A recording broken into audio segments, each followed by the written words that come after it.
Welcome back to The Local Show, a service of Gettys Federal Savings and Loan and Safe Harbor Wills and Trusts. The Local Show, featuring conversations with business owners, employees, and local business leaders about their successes, challenges, and reasons for doing business right here in Central New York. The Local Show, locally produced by Zoey Advertising. Now, here are your hosts, Tom and Steve. Happy weekend to you all. Thank you for joining us on this Father's Day weekend.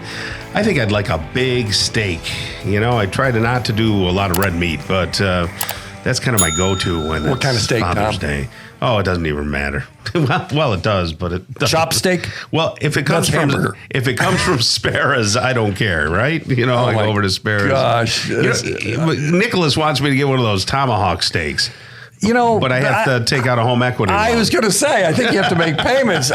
Something about putting a $100 piece of meat on the grill makes me anxious. I don't know. I know. Well, you better cook that right, huh? Seriously. And then people overcook meat. It makes me so sick. They're like, well done. I'm like, well done. Yeah, You're right. ruining it. Chefs say medium rare Absolutely. on meat, right? That's what they say. I get all my cooking instruction from Lions. Lions. There we go. They know how to cook it just right. Now you're making me hungry. They don't, I know. Anyway, it's our pleasure right now to bring back a returning guest to the show. It's Jennifer Covert. She's the Executive Director of North Area Meals on Wheels. How are you, young lady? I'm great. How are you today? Very good. And here's the thing. You can talk about whatever you want. What? After you tell people who you are and how you got into this business. Okay. Being the All right, Executive that's Director. fair. Well, yes, I'm Jennifer, the Executive Director at North Area Meals on Wheels. I've been there about 7 years. Love it so much. Nonprofit world is fun, but the best thing about it is just our people and who we serve, and just making a difference in the community. Yeah. Being the person that they see every day that brings them good food and a wellness check. Who do you serve? Well, we serve primarily seniors, but anybody can get Meals on Wheels. I mean, we serve homebound people who can't make their own food, or maybe people who are recovering from surgery and they can't make their own food. So we can do temporary, or just people who can't get out of the house and drive and need some nutritious, delicious food. Do they have to sign up someplace? Or? Yeah, it's super easy. They just give us a call, and we have case managers that can just talk them through it.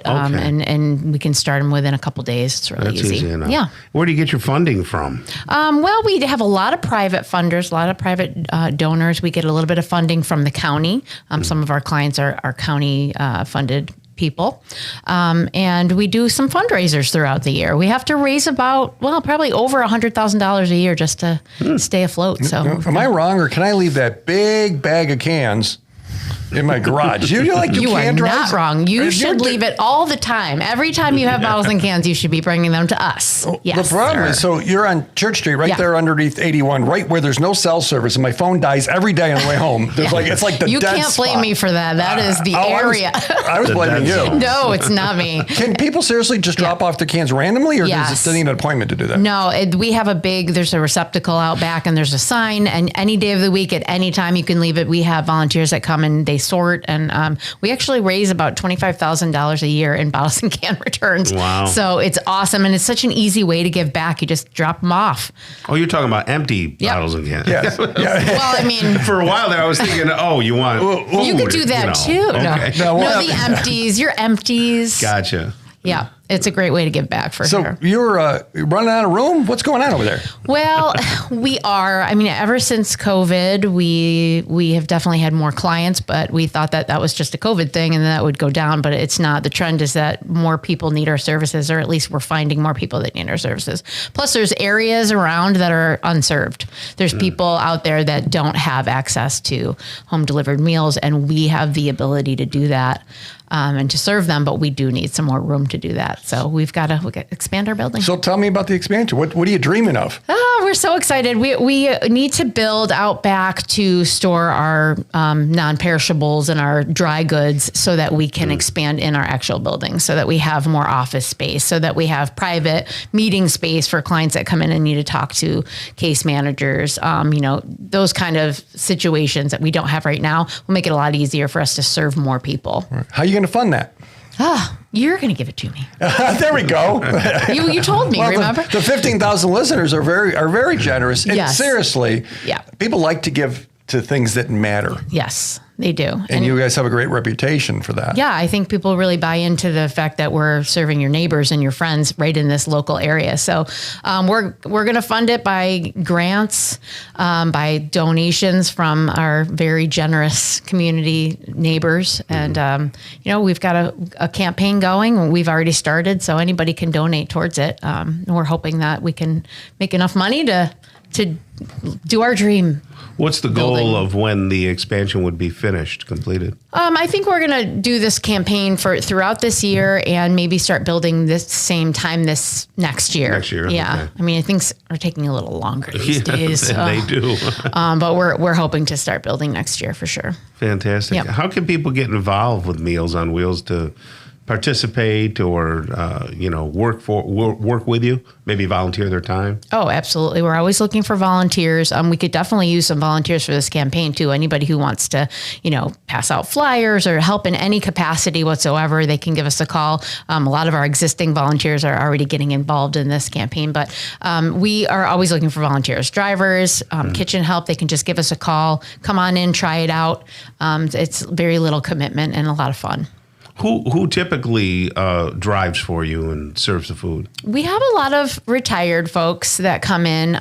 We also have some companies where their employees come on lunch break and they share a route, which is really neat. No you kidding. can get like 10 people from one company and, every 5 or 6 weeks or so, you're going to be delivering because you're sharing it with other people. And it's great for us because we know someone's going to show up every week because there's a whole bunch of people involved. And it's nice that the company does that gies back. That's a great way for a company. I love to that get idea. involved. Yeah, sure.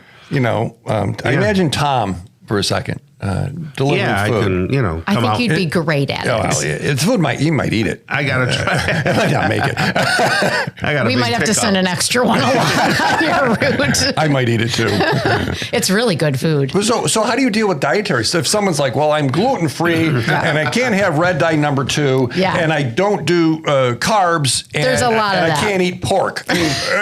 There's a lot of that. We actually accommodate almost every kind of dietary restriction. Gluten free is tough because you need a whole other separate kitchen for cross contamination. But most allergies we can definitely accommodate. We get a doctor's note and then we just put it on the sheet, and our volunteers are amazing. They just go through. We have actually specified people who do the specials. Right. So they'll go and do all the allergies, and then those people get done, differently. So it's a well-oiled machine. It's very organized. Is there only one Meals on Wheels in Syracuse? Just the north one, or nope? There's several. There's actually, I think, 4 in Onondaga County, but we're all separate agencies. We all have the same mission. We're doing the same thing, but we're separate. We have separate budgets and policies and procedures and everything. So you're northern Onondaga County, right? We are. Yep, we're northern Onondaga. We have about 10 zip codes. So North Syracuse, Liverpool, Clay, Cicero, those areas. Even Brewerton, Bridgeport, and Baldensville. The 3 Bs. Yeah, okay, we have the 3 Bs, Tom. Yeah, 3 Bs. I always think of you guys as the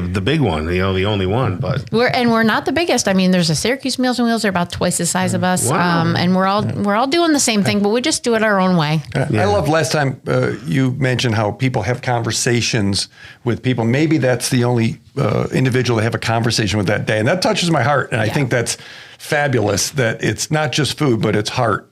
That is a very good point. We're not just delivering food. We are checking on them. The well check is the biggest thing. Are you okay? And saying hello and being a friendly face that they need to see, because sometimes we are the only people they see. Wonderful. So if you want to get involved, it's NAM as in Mary, OW, NAMOW.org. Yes, right. That's our the website. Check it out. Jennifer Covert right there, Executive Director of North Area Meals on Wheels. Thank you so much. Thank you so much. Okay. Have a great rest of the day. You too. Joey's Wish, Ann and Jason Morrill coming up next on The Local Show on 570 WSYR.